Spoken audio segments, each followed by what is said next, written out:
Hello बच्चों, आज हम लोग जो है कार्बन और उसके यौगिक में संतृप्त तथा असंतृप्त कार्बनों के बारे में जानकारी प्राप्त करेंगे। ठीक है, अब देखिए यहाँ पर संतृप्त वर्ड जो आ रहा है इसका मतलब होता है संतृप्त हो। जैसे कि मान लीजिए कि यहाँ हम 2 कार्बन लेते हैं तो आपको बताया था हमने कि प्रत्येक कार्बन के बीच में जो है इसके पास जो है 4 इलेक्ट्रॉन खाली रहते हैं, है ना। 1 2 3 और ये चौथा यहाँ पर जुड़ चुका है। और यहाँ पर दूसरा कार्बन जो है इसके पास 1 2 3 और ये 4 इलेक्ट्रॉन खाली है। ठीक है, तो यहाँ पर देखिए सिंगल बॉन्ड बना है। इसका मतलब ये हुआ कि यहाँ पर ये जो इलेक्ट्रॉन आपको खाली दिखलाई पड़ रहे हैं इनसे जो है हाइड्रोजन आकर के जुड़ेगा, यानी कि एक हाइड्रोजन यहाँ पर, एक हाइड्रोजन यहाँ पर और एक हाइड्रोजन यहाँ आकर के इस प्रकार से बॉन्ड बनाएंगे।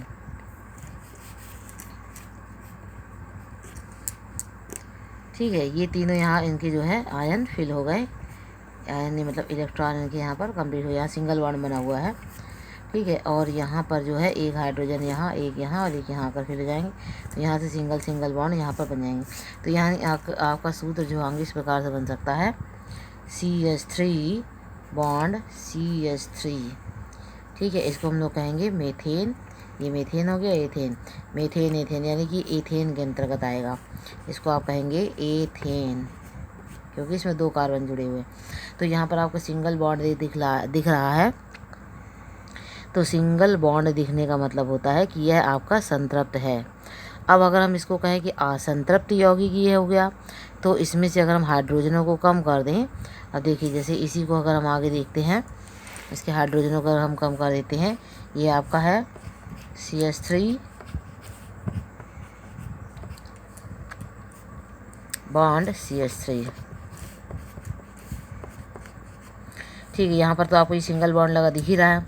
अब अगर मान लीजिए इसमें से ये एक हाइड्रोजन कम हो गया, इसमें से भी एक हाइड्रोजन कम हो गया, तो अब देखिए इसके 1 2 3 भरे हुए हैं, एक एक खाली नहीं, यानी इसका 1 इलेक्ट्रॉन यहाँ खाली है और इस वाले कार्बन का 1 इलेक्ट्रॉन यहाँ खाली। तो ये आपस में जुड़ करके ही डबल बॉन्ड की संरचना बना लेंगे और ये आपका असंतृप्त कार्बन यौगिक के अंतर्गत आ जाएगा। और इसको अभी तक हमने ऊपर वाले को एथेन कहा था और हम इसको क्या कहेंगे, एथीन। इन शब्द लग जाएगा, ये तो हम आपको बता ही चुके हैं इन शब्द कब कहाँ लगता है। ठीक है, तो कुल मिलाकर के ये किस सूत्र के हिसाब से बना है, CnH2n+2 के हिसाब से। यानी कि आपके जितने भी संतृप्त कार्बन होंगे, कार्बन यौगिक होंगे, ये आपके सूत्र लगेगा, उनमें CnH2n+2 सूत्र लगेगा।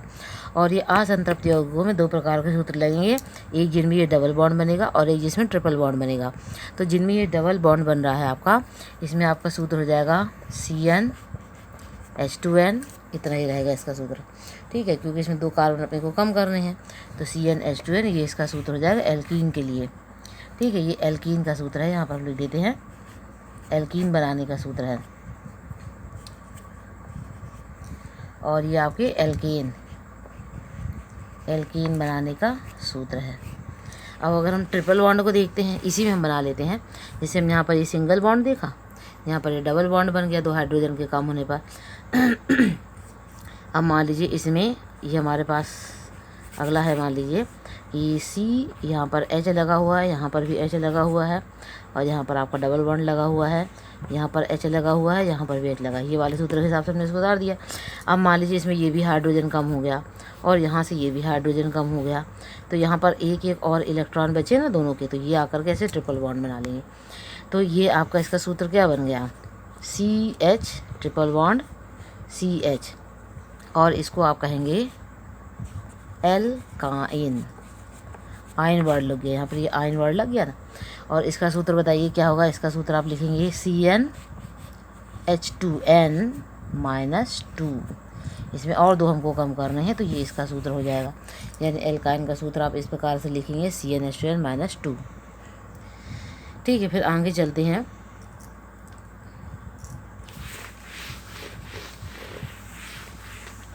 अब देखिए हाइड्रोकार्बन जो होते हैं 2 प्रकार के होते हैं। हाइड्रोकार्बन आपके 2 प्रकार के होते हैं, एक होते हैं सीधी श्रृंखला वाले और एक होते हैं चक्रीय श्रृंखला वाले। ठीक है, इनके बारे में हम लोग जान लेंगे, हाइड्रोकार्बन के प्रकार। तो अगर सीधी श्रृंखला वाले हैं तो इनको हम कहते हैं एलिफैटिक और अगर राउंड श्रृंखला वाले तो उनको हम कहते हैं एरोमेटिक। तो सीधी श्रृंखला वाले में पहले सीधे देख लेते हैं। सीधी श्रृंखला वाले में जैसे आपका मान लीजिए 1 2 3 और 4 कार्बन हैं और इनमें पर्याप्त हाइड्रोजन लगे, यानी कि 1 2 3 और 1 2 1 2 और 1 2 और 3 ये हाइड्रोजन लगे हुए हैं। ठीक है, ठीक से नहीं बन पा रहा। जैसे मान लीजिए 1 2 3 और 4 कार्बन है और इसमें 1 2 3 1 2 1 2 1 2 3 ये हाइड्रोजन यहाँ हम लोग लगा देते हैं। तो ये आपकी जो है एक सीधी और खुली श्रृंखला बन जाती है। ये बन गया। अब इसका नाम पता है क्या होगा? ऐसे गिनेंगे, एक जहाँ से भी लंबी श्रृंखला पड़ेगी 1 2 3 4, यानी कि मीथेन एथेन प्रोपेन ब्यूटेन। तो ये आपका पूरे कंप्लीट है, इनकी सभी की बॉन्ड फुल है। तो इसको हम लिखेंगे ब्यूटेन, यानी 4 कार्बन से बना हुआ है, 4 कार्बन इसमें संतृप्त हैं। तो ये आपके कहलाएंगे ब्यूटेन। ठीक है, अब सपोज करिए कि यहाँ का एक हाइड्रोजन हट गया और यहाँ का भी एक हाइड्रोजन हट गया। तो क्या ये श्रृंखलाएँ आपस में जुड़ सकती हैं? 1 2 3 और ये 4 तो है ही हैं। अब इनका हाइड्रोजन कम हो गया तो कहो एक यहाँ से जुड़ जाए। तो अब देखिए किसकी कितनी कितनी बैलेंसी बची। इसकी यहाँ पर एक फिल है, एक यहाँ पर फिल है, तो इसकी बची कितनी? 2 बची।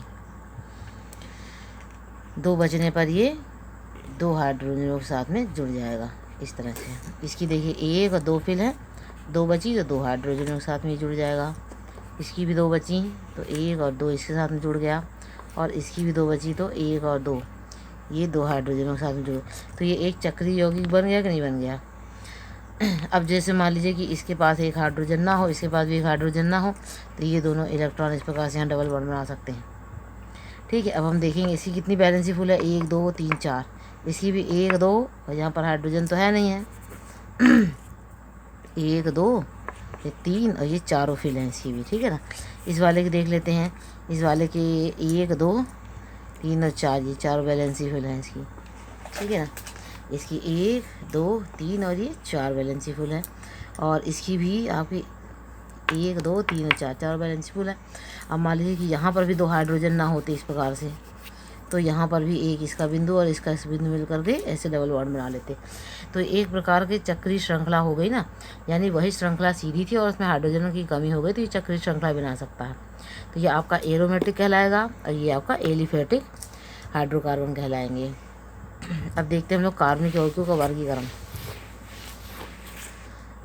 कार्बनिक यौगिकों का वर्गीकरण जो है 2 प्रकार से किया जाता है। एक तो किया जाता है श्रृंखला की प्रकृति के आधार पर, और एक किया जाता है क्रियात्मक समूह के आधार पर। तो श्रृंखला की प्रकृति तो आप समझ ही गए कि कभी ये सीधी श्रृंखला में होंगे, कभी ये जो है चक्राकार श्रृंखला में होंगे। तो इस हिसाब से इनका वर्गीकरण एलिफेटिक और एरोमेटिक में किया जा सकता है। अब जैसे मान लीजिए अगर हम आपको एक बता देते हैं एरोमेटिक में, जैसे मान लीजिए आपकी फिनाइल की संरचना है, तो फिनाइल में आपके 6 कार्बन रहेंगे, 2 3 4 5 और 6, और ये इस प्रकार से आपस में जुड़ जाएंगे।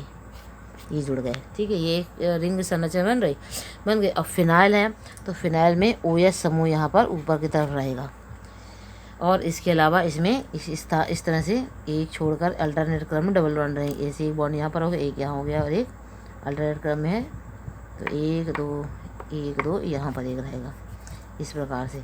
और इसको आप जो है अल्कोहल इसके ऊपर लगा हुआ है, तो इसका नाम आप क्या लिखेंगे? फिनॉल। ये फिनॉल है। इसी प्रकार से आपके और एलिफेटिक यौगिकों में, मतलब एरोमेटिक यौगिकों में आते हैं, जैसे कि एनिलीन है, टालुइन है, बेंजीन है।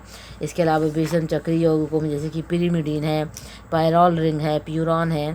ये सब आपको कक्षा 11 में पढ़ने के लिए भी मिलेगा डिटेल में, अभी हम केवल नाम बता रहे हैं आपको। इसके अलावा साइक्लोप्रोपेन है और साइक्लोब्यूटेन है, यानी कि ये आपके समचक्रीय यौगिक, यानी कि इसमें 3 और 4 कार्बन संरचनाएं आपस में मिश्रित हो जाती हैं और 4 सक्रिय यौगिक बनाती हैं। अब आते हैं हम लोग क्रियात्मक समूह के अंतर्गत। ये आपको ज़्यादा पढ़ना जरूरी है कक्षा 10 में। क्रियात्मक समूह के अंतर्गत आपके देखिए कुछ चीज़ें आती हैं। जैसे क्रियात्मक समूह में जैसे मान लीजिए हमने नाम ले लिया कि ग्रुप है आपका, मान लीजिए एल्डिहाइड ग्रुप है। सबसे पहले हम लोग जान लेते हैं अल्कोहल के बारे में। तो अल्कोहल में हम लोग लिखेंगे, इसका समूह ग्रुप लगाएंगे OH, और ये आपका कहलाएगा क्या, अल्कोहल। ठीक है, और जो भी हम जिस भी कार्बन श्रृंखला के साथ में इसको जोड़ेंगे तो इसके पीछे एक वर्ड लग जाएगा आल, जैसे अल्कोहल, ठीक है ना, मेथेनॉल, प्रोपेनॉल वगैरह। और इसी प्रकार से जैसे मान लीजिए अगर हम ले लेते हैं दूसरा समूह ओ, ठीक है ना, तो ये ओ समूह जो है आपका ईथर के अंतर्गत आएगा। यहाँ हम लोग लिख लेंगे ये आएगा ईथर के अंतर्गत।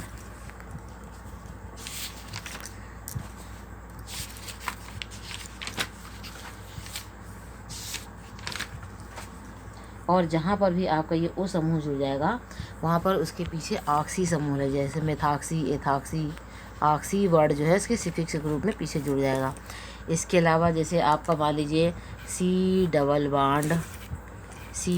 बॉन्ड ओ है, ठीक है, ये इस प्रकार से। तो इस प्रकार से जो भी संरचना आएगी, इस प्रकार का जो भी मतलब आपका क्रियात्मक समूह होगा वो आपका स्पेशली आएगा कीटोन के अंतर्गत। यहाँ हम लोग लिख लेंगे इस कीटोन के अंतर्गत आएगा। और अगर आप किसी कार्बन श्रृंखला के पीछे यानी कि हाइड्रोकार्बन के साथ में इसको जुड़ा हुआ देखते हैं तो यहाँ पर आपका कौन सा वर्ड जुड़ जाएगा, कीटोन ओन है तो यहाँ पर ओन वर्ड जुड़ जाएगा, जैसे कि मेथेनोन, प्रोपेनोन वगैरह वगैरह। ठीक है, इसी प्रकार एक ग्रुप और है आपका, जैसे कि मान लीजिए NH2 है, NH2 बॉन्ड NH2, तो इस ग्रुप को हम लोग एमीन के अंतर्गत रखते हैं क्योंकि इसमें अमोनिया मिली हुई है, एमीन ग्रुप के अंतर्गत रखेंगे। और ये जो आपका इसके जो सिफिक्स जुड़ेगा यानी कि पीछे जुड़ने वाला जो शब्द होगा वो होगा एमीन, ये हो जाएगा। ठीक है, इसके अलावा जैसे मान लीजिए आपका अभी हमने नहीं बताया है बॉन्ड CHO, ये आपका जो है एल्डिहाइड ग्रुप हो जाएगा। इसको हम लिख लेंगे एल्डिहाइड ग्रुप लिख लेंगे। और इसके पीछे जो अल शब्द जुड़ जाएगा, आल नहीं, छोटा सा अल वर्ड जुड़ेगा। ठीक है, इतने क्रियात्मक समूह हम लोग देख लेते हैं। इसके अलावा आपके जो है हैलो समूह भी आते हैं। हैलो मतलब होता है इसमें आपके क्लोरीन, ब्रोमीन और आयोडीन वगैरह आएंगे और इसको हम लोग जो है हैलो के अंतर्गत रख लेंगे। मतलब सबको एक साथ हैलो कहेंगे, लेकिन अकेले आएगा तो मान लीजिए इसको कहेंगे क्लोरो, ब्रोमो, आयोडो, इस प्रकार से कहेंगे। ठीक है, और इसके साथ में क्लोरोप्रोपेन, ब्रोमो, प्रोपेन, इस प्रकार से वर्ड लिखे जाएंगे। हाइड्रोजन परमाणु के प्रतिस्थापक हैं ये, हाइड्रोजन परमाणु को हटाकर उनके स्थान पर ये जुड़ जाएंगे और इनको इस प्रकार से लिखेंगे Cl बॉन्ड Br और बॉन्ड I, इस प्रकार से ये लिखे जाएंगे। तो चलिए इनके कुछ उदाहरण भी हम लोग देख लेते हैं, समूह के कुछ उदाहरण। जैसे मान लीजिए आपको कह दिया गया है क्लोरोमेथेन, क्लोरो वर्ड सबसे पहले आ रहा है, हैलो समूह का है, तो क्लोरो देख लेंगे हम लोग, क्लोरोमेथेन। तो मेथेन में इसके लिए सबसे पहले अपने को थोड़ा सा गिनती जाननी पड़ेगी कि हम एक कार्बन वाले को क्या बोलते हैं। लेकिन हम गिनती लिखते हैं, जैसे कि कार्बन की संख्या 1 है या 2 है, 3 है, 4 है, 5 है, तो जैसे इसको हम कहेंगे मेथ ग्रुप के अंतर्गत रखेंगे। ये सजातीय श्रेणी के सदस्य हैं और इनका सूत्र रहेगा आपका, वही हमने बताया था जो CnH2n+2, इस सूत्र के हिसाब से लिखे जाएंगे। तो एक रहेगा कार्बन इसमें, अगर इसमें 2 कार्बन आ रहे हैं तो ये आ जाएगा एथ के अंतर्गत, 3 कार्बन आ रहे हैं तो ये आ जाएगा प्रोप के अंतर्गत, प्रोपेन जैसे लिखते हैं। और 4 कार्बन अगर आ रहे हैं C4, 4 कार्बन आ रहा है तो ये आपका आ जाएगा ब्यूट के अंतर्गत। और अगर 5 कार्बन आ रहे हैं तो ये आपका आ जाएगा पेंट के अंतर्गत, पेंटेन। 6 कार्बन है तो हेक्स के अंतर्गत आ जाएगा। अगर 7 कार्बन है तो हेप्ट के अंतर्गत आ जाएगा। और 8 कार्बन है तो आप इसको ऑक्टा कह सकते हैं, ऑक्टेन के अंतर्गत आ जाएगा। ठीक है, और अगर 9 कार्बन है तो नैनो उसको बोलेंगे हम, नैनो। और अगर इसमें 10 कार्बन बन रहे हैं, C10 10 कार्बन बन रहे हैं तो इसको आप बोलेंगे डेका। ये चीज़ अपने को सबसे पहले याद रखनी है। ठीक है, ये सारी गिनती हम लोग याद रखेंगे C1 से लेकर के C10 तक। वैसे बहुत सारी गिनती होती है लंबी, लेकिन अपने को मेन इतनी ही याद रखनी है। तो फिर आगे बढ़ते हैं हम अपने क्लोरोमेथेन की तरफ। ठीक है, क्लोरो वर्ड तो आपको समझ में आएगा। मेथेन में आप देख रहे हैं यहाँ पर एक ही कार्बन यहाँ पर जुड़ रहा है, तो यहाँ पर हम लोग ले लेंगे, एक कार्बन ले लिया। ठीक है। और इसमें अपने को क्लोरीन जोड़ना है, जुड़ गई। ठीक है। अब यहाँ पर देखिए कितने इलेक्ट्रॉन बचे, 1 2 3 इलेक्ट्रॉन और बचे, जिनको और किसी से जुड़ना, तो यहाँ हम जोड़ देंगे 1 हाइड्रोजन, 2 हाइड्रोजन, 3 हाइड्रोजन, चारों वैलेंसी इसकी फिल हो गई। ठीक है। और इसका सूत्र आपका बन गया CH3Cl। ये पूरा सूत्र आप लिख सकते हैं CH3Cl इस प्रकार से। ठीक है ना। अगर आप इसको और ज़्यादा डिटेल में जैसे लिखना चाहते हैं, मान लीजिए हमने शॉर्ट में लिखा है, तो इस प्रकार से लिख सकते हैं, एक H bond C bond H और बॉन्ड Cl। अब देखिए यहाँ पर इसकी 2 वैलेंसी कंप्लीट हो रही हैं, यहाँ इसकी हाइड्रोजन की वैलेंसियाँ कंप्लीट हो रही हैं, यहाँ इस हाइड्रोजन की वैलेंसी कंप्लीट हो रही है, और यहाँ इसकी कंप्लीट हो रही है। और कार्बन की कितनी वैलेंसी कंप्लीट हो रही है, 1 2 3 4 5 6 7 8। तो ये आपका जो है काय का सूत्र बन गया, क्लोरोमीथेन का। और इसका साधारण नाम जो है मेथिल क्लोराइड कहलाता है। ठीक है। ये तो इसका IUPAC नाम था, और इसका साधारण नाम क्या कहलाएगा, मेथिल क्लोराइड।